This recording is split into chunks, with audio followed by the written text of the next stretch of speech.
With plans in the making for a $300 million movie studio to reach Plymouth by next year, we talked to a few local film professors, crew members, and even Hollywood stars to get their thoughts on the project.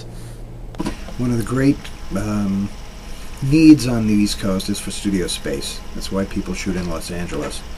In New York, there really are only 2 or 3 studios at which you can shoot, and when they're booked, where do you go? Los Angeles. What it would mean for local filmmakers is that if they had a film, regardless of the budget level, where they had to build 3 or 4 sets on the same stage for economy, they would be hard-pressed to find a space now. If space is built, then they could stay here rather than, for instance, having to shift everything to New York in order to shoot at Kaufman Studios or the Brooklyn Navy Yard. Anything that enables me to make films closer to home is something I'm a huge fan of. I work very hard with the New York City government to bring tax incentives to New Yorkers, to films could stay in New York. So anything that brings films back east, and Massachusetts has a very aggressive rebate program. I love that. I walk around the city, I'm like, I'm much happier making a film here than in LA.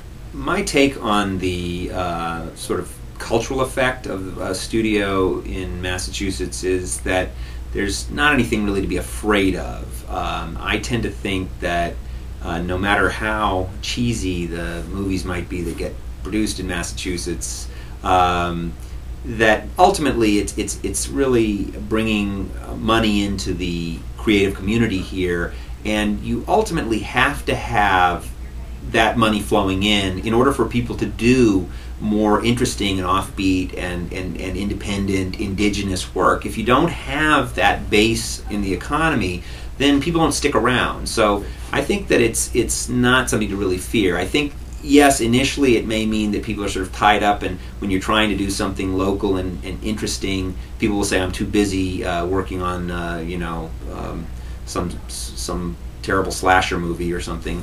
I'm a big fan of the East Coast, so to have a studio, a little closer to home would be great.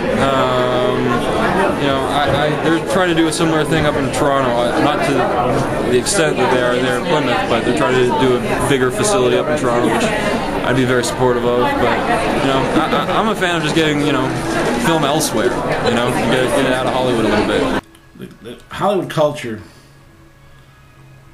are the finest people who live in this world.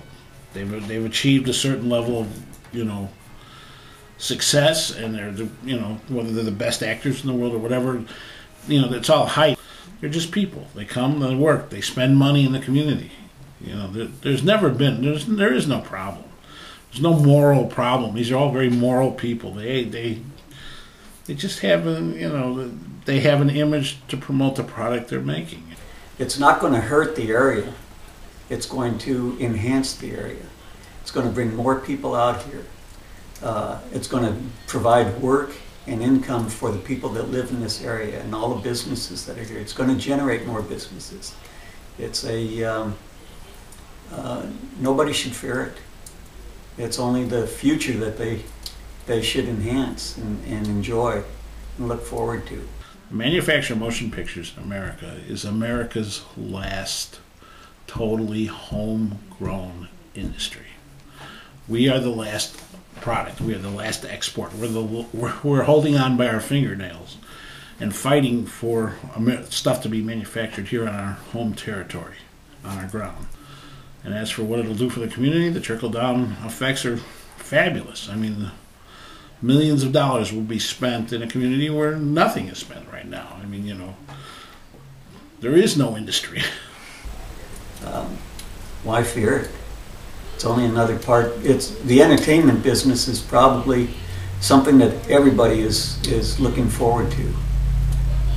You turn on any TV show and everybody wants to be a part of it. Reality TV. Well, this is the way to become part of it: is to bring the business here and let them expand in this area. Give these people some hope and something to do. And why not? down the line, I think that there's a net benefit for the creative community because people can pay the rent and can afford to stick around. For the Patriot Ledger, this is Kyle Sutton.